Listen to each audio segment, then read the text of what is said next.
Qeveria amerikane ka shtyrë në nënshkrimin e një marrëveshje e financimi me grupin hungarez 4IG. Ceremonia ishte planifikuar për të martë në mëngjes në Budapest, por palët e anuluan në momentet e fundit. Të ftuarit do të merrnin pjesë në ceremoni në selinë e kompanisë, por drejtori ekzekutivi 4IG, Gellert Yazdzai, i njoftoi pak para nisjes së aktivitetit për anulimin. Në mesazhin e tij, Yazdzai për i të ditur se palët parashikojnë ta nënshkruajnë marrëveshjen në fund të shtatorit. Delegacioni amerikan është larguar ndërkohë nga Hungaria. Shtyrja vjen pas kontakteve që Yazdzai zhvilloi në fillim të gushtit në Washington me zyrtar amerikan dhe partner strategjik të 4IG.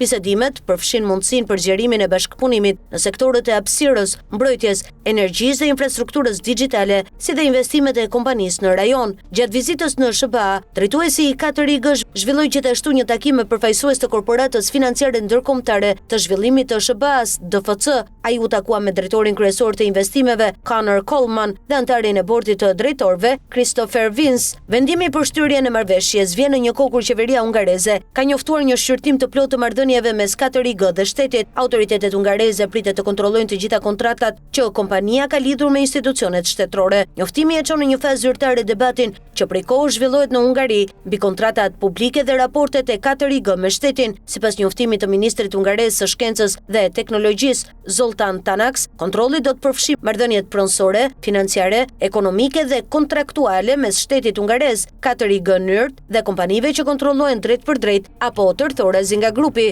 Zhvillimi është me interes edhe për tregun shqiptar të telekomunikacionit, pasi 4IG është pronari One Albania, ndërsa sipas të dhënave financiare të vitit 2024, operatori shqiptar rezulton të ketë mbi 96 milion euro hua nga kompania mëm hungareze. Kjo do të thotë se çdo tronditje financiare, politike apo hetimore ndaj 4IG në Budapest mund të krijojë efekte zinxhire dhe në Shqipëri, duke prekur jo vetëm One Albania, por potencialisht të gjithë tregun strategjik të telekomunikacionit. Sipas mediave vendase, ngrihen pikpyetje të forta mbi mënyrën se si 4IG ndërtoi perandorinë e saj gjatë viteve të Orban përmes blerjeve agresive të Vodafone Hungary, Digi, Antena Hungaria dhe kompanive të tjera strategjike. Sipas tyre, grupi është sot një rrjet kompleks kompanish me lidhje të forta politike, ku përfshihen figura pranë kabinetit të Orbanit dhe institucione shtetërore hungareze.